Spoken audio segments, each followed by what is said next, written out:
So students, in carbon compound we have discussed one reaction of carbon compound, that is addition reaction and oxidation. ठीक है, पर दो two reactions we have discussed, oxidation and addition reaction. तो अभी जो next reaction है वो है substitution. Substitution, as the name suggests, when there is a substitution means displacement, है ना. सब्स्टिट्यूशन का मतलब क्या होता है? सब्स्टिट्यूट करना या डिस्प्लेस करना. तो जैसे एडिशन रिएक्शन जो है वो मैंने आपको बताया था अनसैचुरेटेड कंपाउंड ही देंगे क्योंकि वो ऐड करने की कैपेसिटी है उनमें, है ना. वैसे ही डिस्प्लेसमेंट रिएक्शन या सब्स्टिट्यूशन रिएक्शन जो होती है वो कौन से कंपाउंड देंगे. तो उसका एक इजी सा एग्जांपल है कि कोई भी सैचुरेटेड कंपाउंड है, अब उसमें से हमको सैचुरेटेड कंपाउंड स्टेबल होते हैं, लेकिन ऐसा नहीं कि वो डिफरेंट दूसरे ऑर्गेनिक कंपाउंड में चेंज नहीं होते हैं. लेकिन जब सैचुरेटेड कंपाउंड को और दूसरे कंपाउंड में चेंज करना पड़ता है तो एक एटम को डिस्प्लेस करके वहां पर दूसरा एटम ऐड होता है, तो इसको सब्स्टिट्यूशन रिएक्शन कहते हैं. इसका सिंपल एग्जांपल है क्लोरीनेशन ऑफ मीथेन. ठीक है, हम ये एग्जाम्पल से इस रिएक्शन को समझेंगे सब्स्टिट्यूशन. और यहाँ पर हाइड्रोजन इज सब्स्टिट्यूटेड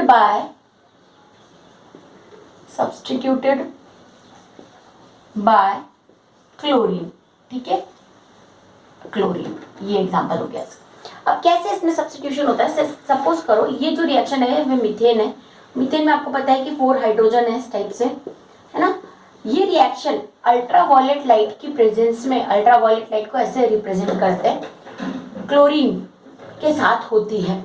ठीक है, अब यहाँ पर ये 2 क्लोरीन के एटम हैं, ये क्लोरीन, तो क्या करेगा, एक क्लोरीन इस क्लोरीन के साथ निकल जाएगा हाइड्रोजन को लेके, है ना, और दूसरा क्लोरीन यहाँ पर अटैच हो जाएगा. तो अब क्या बन जाएगा, ये CH3Cl. देखो CH, ये मैं स्ट्रक्चर बना के बता रही हूँ, वहां पर मैं डायरेक्ट समझा रही. CH3Cl.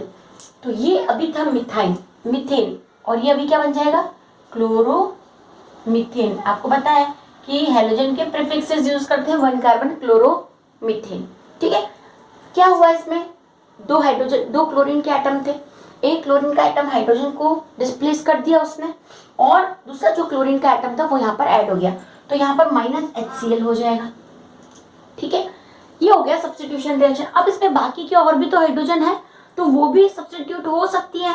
इस केस में अगर फिर से हम 2 क्लोरीन लेते हैं, तो अगेन एक क्लोरीन हाइड्रोजन के साथ रिमूव हो जाएगा और 2 क्लोरीन ऐड हो जाएंगे, तो क्या बन जाएगा, एक H और H हो जाएगा, यहाँ पर क्लोरीन और क्लोरीन. इसको क्या लिखेंगे, CH2Cl2. 2 क्लोरीन हो गए और 2 हाइड्रोजन रिप्लेस हो गए. ठीक है, इसी तरह से अगर 4 के 4 हाइड्रोजन रिप्लेस होते जाते हैं और हर रिएक्शन में एक HCl रिमूव होता है. ठीक है, HCl रिमूव हो गया, यहाँ पर फिर से एक H और एक Cl रिमूव हो जाएगा, जो अगर यहाँ पर Cl2 से रिएक्शन करवाते हैं, और ये क्या बन जाएगा, CHCl3. सारे जितने भी हाइड्रोजन है वो क्लोरीन उसको डिस्प्लेस करता जा रहा है, एक ही बचा है, तो ये हो जाएगा CCl4. ये जो बना CHCl3, इसको बोलते हैं क्लोरोफॉर्म. अल्टीमेटली क्या है, substitution reaction of saturated compound. यानी सैचुरेटेड कंपाउंड में ऐड करने की कैपेसिटी नहीं होती, लेकिन वहां के एटम्स को डिस्प्लेस यानी सब्स्टिट्यूट करके कोई दूसरा एटम वहां पर ऐड हो सकता है. बुक में इसका कोई रिएक्शन नहीं दिया हुआ है, आपको रिएक्शन अपने आप ही लिखना है, और ये मैंने आपको एग्जांपल बताया, यहाँ तक आप लिख सकते हो. बुक में भी देखते हैं कितना दिया हुआ है. यहाँ तक अगर दिया हुआ है मिथाइल क्लोराइड तक यानी क्लोरोमीथेन तक, तो हमको यहीं तक करना है.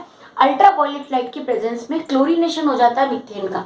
ऐसे इथेन का भी हो सकता है. जैसे एग्जांपल देखो आप, CH3 है ना, अगर आपने यहाँ पर क्लोरीन ऐड किया तो एक क्लोरीन एक हाइड्रोजन को लेके रिमूव हो जाएगा, तो क्या बन जाएगा, CH3CH2Cl. ये क्या था, इथेन, और अभी ये क्या बन जाएगा, क्लोरोइथेन. क्लियर है, क्लोरोइथेन. और यहाँ पर अल्ट्रावायलेट लाइट -HCl, क्योंकि एक क्लोरीन जो है वो हाइड्रोजन को लेके निकल जाएगा, यानी सब्स्टिट्यूट कर देगा, और दूसरा क्लोरीन का एटम जो है वहां पर ऐड हो जाएगा. अब हम बुक में देखते हैं, बुक में सब्स्टिट्यूशन रिएक्शन का कैसे एक्सप्लेनेशन दिया हुआ है।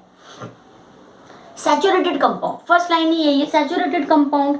तो क्लियर हो गया कि addition reaction are specified to unsaturated compound and substitution reaction are specified और कैरेक्टराइज्ड फॉर सैचुरेटेड कंपाउंड। ठीक है, saturated hydrocarbon are fairly unreactive and are inert because they are stable, they are bonded with single covalent bond, and I said that single bond are comparatively more stable in comparison to comparatively double and triple bond, and inert in presence of most of reagent. However, in the presence of sunlight, जैसा मैंने बोला यहाँ पर ultraviolet light है, सन में भी specifically ultraviolet light ही इस reaction के लिए रिस्पॉन्सिबल होती है।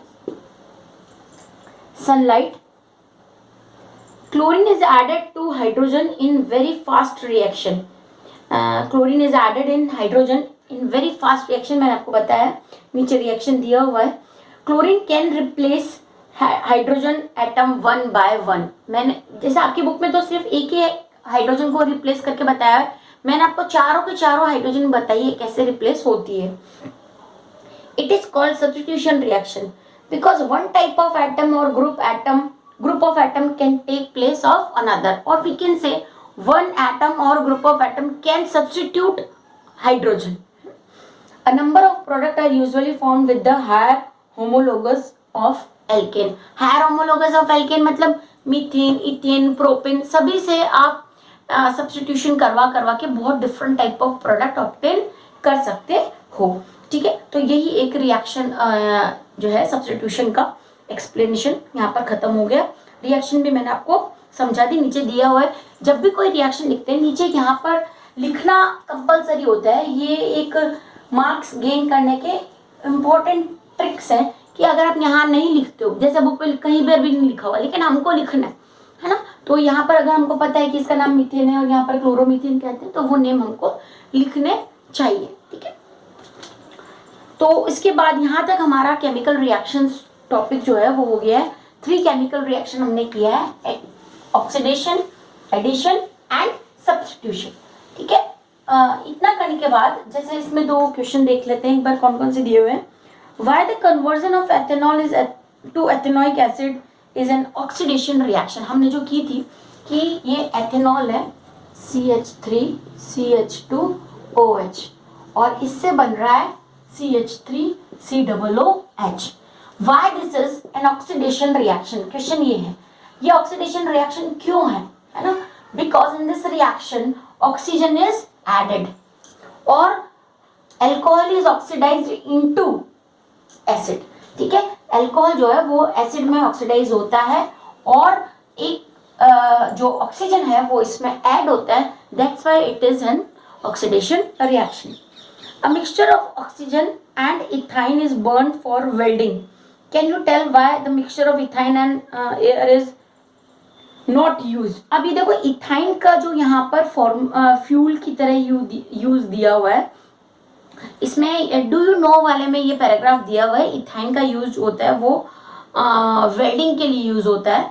और why do substances burn with और विदाउट फ्लेम, एक ये है formation of coal and petroleum, इसमें इथाइन का यूज दिया हुआ है कि इथाइन को जब ऑक्सीजन के साथ बर्न करते हैं, अनसैचुरेटेड कंपाउंड है। और मैंने आपको बताया था यहाँ पर दिया हुआ है कि saturated hydrocarbon will give generally give clean flame when unsaturated compound will give a yellow flame with lots of black smoke. अब इसमें बताया कि mixture of oxygen and ethyne is burn for welding, है ना। क्यों इथाइन और air का नहीं लेते हैं, इथाइन और ऑक्सीजन का लेते हैं? तो इसका रीजन देखो, जो एयर है ना, air is an homogeneous mixture और ऑक्सीजन, 2 कंपाउंड के लिए, तो ऑक्सीजन को हम इथाइन के साथ यूज करते हैं फॉर वेल्डिंग पर्पसेस, है ना, और एयर को नहीं करते हैं। क्यों नहीं करते हैं? उसका सिंपल सा रीजन है, क्योंकि एयर के अंदर सल्फर और नाइट्रोजन 2 एलिमेंट्स प्रेजेंट हो सकते हैं जो at the time of burning SO2 और नाइट्रोजनस ऑक्साइड में कन्वर्ट हो जाए, और ये दोनों जो होती हैं पोल्यूटेंट गैस होती हैं।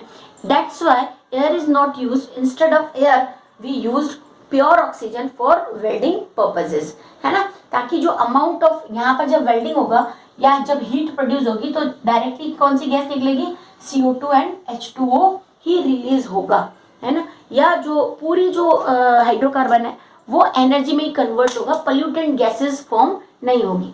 तो इसका आंसर यही है कि सम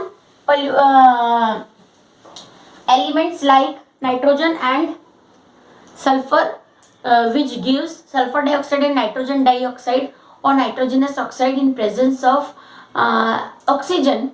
That's why air, which is homogeneous mixture of different atoms, cannot be used for welding purposes.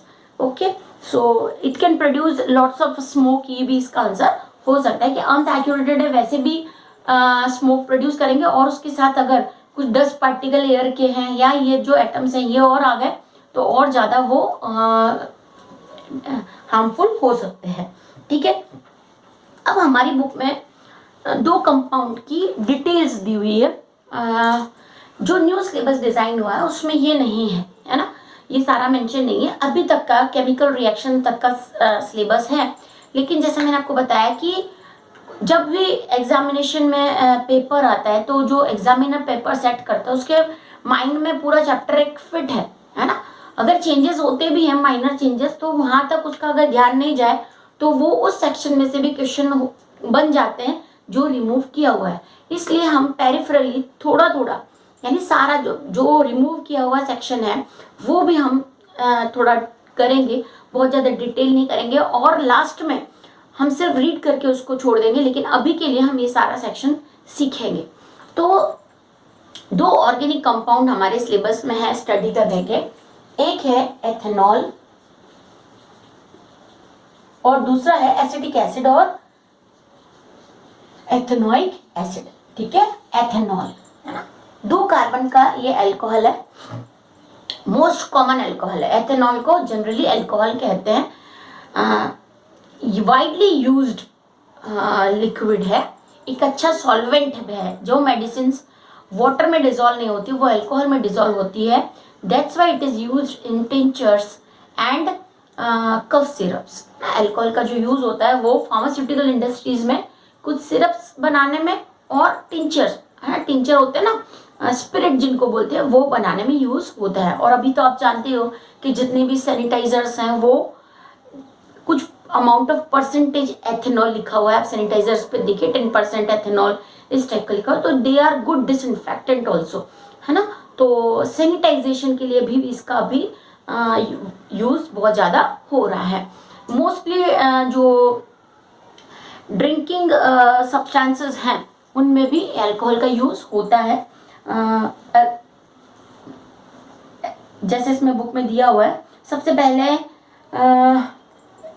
Ethanol के जो मेल्टिंग और बॉइलिंग पॉइंट है वो पानी से कम होते हैं, है ना, ये एक इम्पॉर्टेंट चीज़ है। डिस्टिलेशन में भी अगर आपको याद हो तो हमने सेपरेशन के लिए एथेनॉल और अगर वाटर को मिक्स करते हैं तो एथेनॉल की वेपर्स जो है वो जल्दी फॉर्म हो जाएंगी।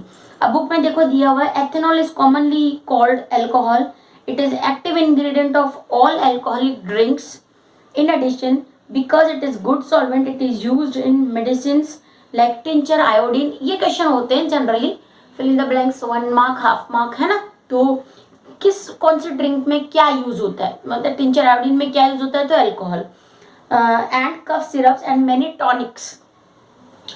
Ethanol is also soluble in water in all proportion and consumption of a small quantities of dilute alcohol called drunkenness। and absolute alcohol जिसको 100% pure alcohol कहते हैं that cause lethal, है ना, वो बहुत ज़्यादा hazardous और dangerous होता है। ठीक है, तो ये यहाँ पर it can cause many health problem and these are the other circumstances of consuming alcohol। अब ये तो प्रॉपर्टीज हो गई अल्कोहल की। एक तो इसके बॉइलिंग पॉइंट की बात की हमने, जो वाटर से कम होता है 67 डिग्री सेल्सियस तक होता है। फिर इट इज यूज, इसके यूजेस क्या है, basically uses in medicine for pharmaceutical purposes, iodine, tincture iodine, and अभी इसमें हम ऐड कर सकते हैं स्पिरिट्स और फॉर सैनिटाइजर्स हैं, अभी ये हम इसमें ऐड कर सकते हैं। अब प्रॉपर्टीज के बाद हो गया रिएक्शंस, कि कौन कौन सी रिएक्शन अल्कोहल देते हैं। ठीक है, तो केमिकल रिएक्शन की बात करते हैं हम। केमिकल रिएक्शन में एक रिएक्शन तो हमने पढ़ी हुई है, अभी लास्ट में ऑक्सीडेशन में हमने पढ़ी है, केमिकल रिएक्शन ऑफ अल्कोहल। इसमें फर्स्ट रिएक्शन तो हमने कर ली, C2H5OH। आपको ये डिस्क्रिप्शन जो है वो नहीं लिखना है, आपको रिएक्शन पे फोकस करना है, क्योंकि रिएक्शन अगर आ जाएगी तो आप उसका लाइन तो आप आराम से बना के लिख लोगे, है ना। वो जो डिस्क्रिप्टिव पार्ट होता है वो बुक का एज इट इज लिखना जरूरी नहीं होता, रिएक्शन याद होती है और डिस्क्रिप्शन हम अपना खुद लिख सकते हैं। तो इथाइल अल्कोहल है KMnO4 यानी पोटेशियम परमैंगनेट और K2Cr2O7 पोटेशियम डाइक्रोमेट के प्रेजेंस में CH3COOH यानी एथेनोइक एसिड में चेंज हो जाता है। आई होप अभी तक आपको ये IUPAC नोमेनक्लेचर पता चलने लग गया होगा, और नहीं चलता है तो प्लीज इसको फिर से रिवाइज करो, देखो बुक में और प्रैक्टिस करो। तो फर्स्ट रिएक्शन अल्कोहल की हो गई ऑक्सीडेशन, ये हमने कर ली है ना फर्स्ट। सेकंड रिएक्शन है reaction with metal, reaction with metal. Alcohol metal के साथ रिएक्शन करके हाइड्रोजन गैस प्रोड्यूस करते हैं। और अगर आप याद करो कि कौन से ऐसे सब्सटेंसेस हैं जो मेटल के साथ रिएक्शन करके हाइड्रोजन गैस प्रोड्यूस करते हैं, तो आंसर इज एसिड, है ना। एसिड की मेटल के साथ रिएक्शन होती है तो हाइड्रोजन गैस प्रोड्यूस होती है।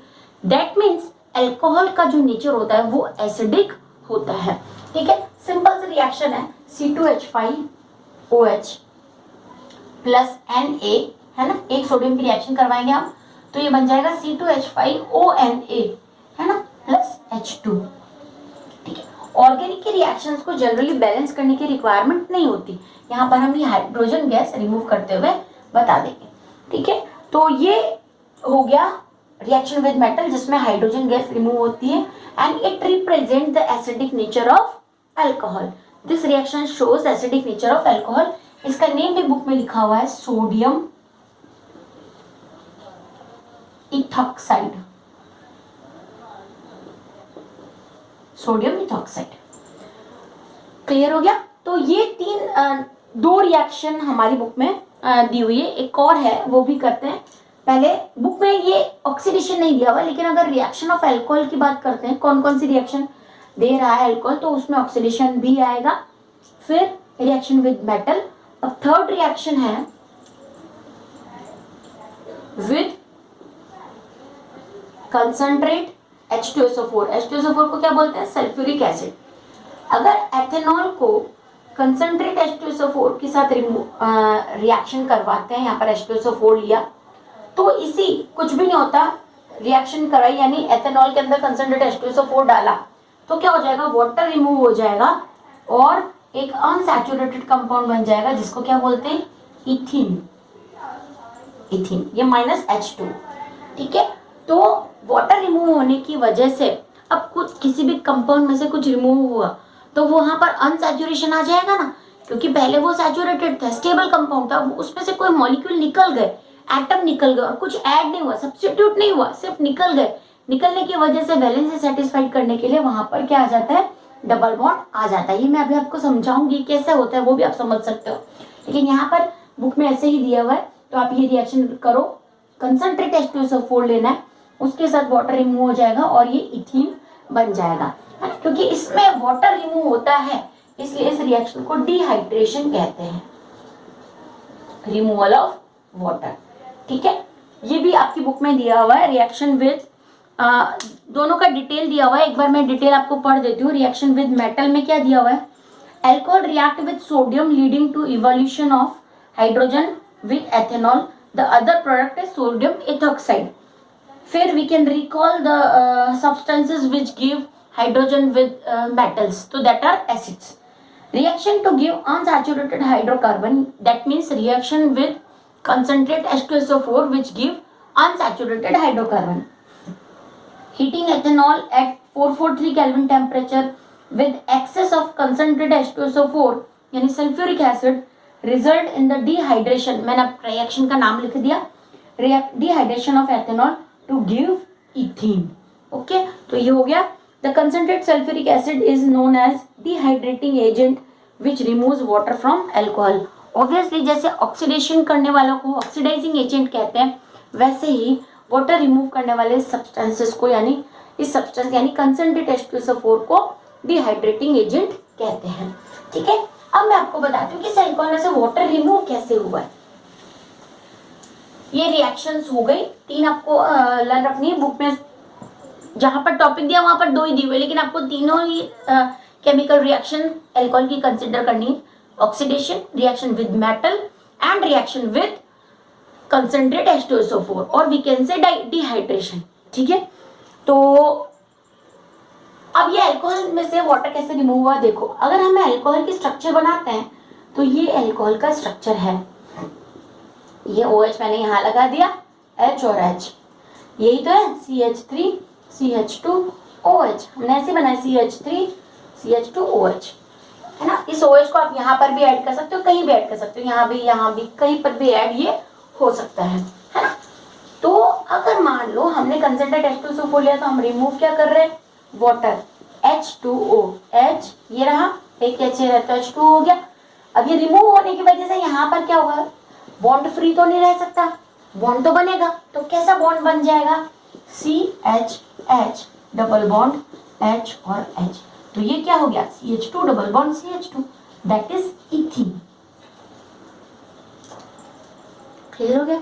तो ये हो गया डिहाइड्रेशन, है ना। इस तरह से रिमूव होता है। अगर आप कर सकते हो इतना समझ के तो बहुत अच्छी बात है, अदरवाइज आपको ये लर्न रखना पड़ेगा कि 2 कार्बन का अल्कोहल है तो वहां से आपको 2 कार्बन का ही क्या मिलेगा, अनसैचुरेटेड हाइड्रोकार्बन मिलेगा। ठीक है, कल का जो क्वेश्चन है वो देखो एक बार, हमने इथाइन में क्लोरीनेशन आपको बोला था करने के लिए। तो जब सबसे पहले क्लोरीन ऐड होंगे तो क्या कंपाउंड बनेगा, CH2 डबल बॉन्ड CH2Cl। फिर से मैंने 2 यहाँ पर लिखा था और क्वेश्चन मार्क लगाया था, फिर से हम क्लोरीन के करवाएंगे तो एक एक हाइड्रोजन और रिप्लेस हो जाएगी, तो क्लोरीन 4 क्लोरीन हो गया और ये हाइड्रोजन एक एक रह जाए। क्लियर हो गया, एक एक हाइड्रोजन यहाँ पर ऑलरेडी है और जो 4 वैलेंसीज थी 2 ये और डबल बॉन्ड वो सारा क्लोरीन से सब एडिशन हो गया, तो ये हो गई एडिशन रिएक्शन। अनसैचुरेशन में एडिशन रिएक्शन ट्रिपल बॉन्ड में भी होती है, डबल बॉन्ड में भी होती है, लेकिन पहले ट्रिपल बॉन्ड डबल बॉन्ड में चेंज होता है और डबल बॉन्ड सिंगल बॉन्ड में चेंज होता है।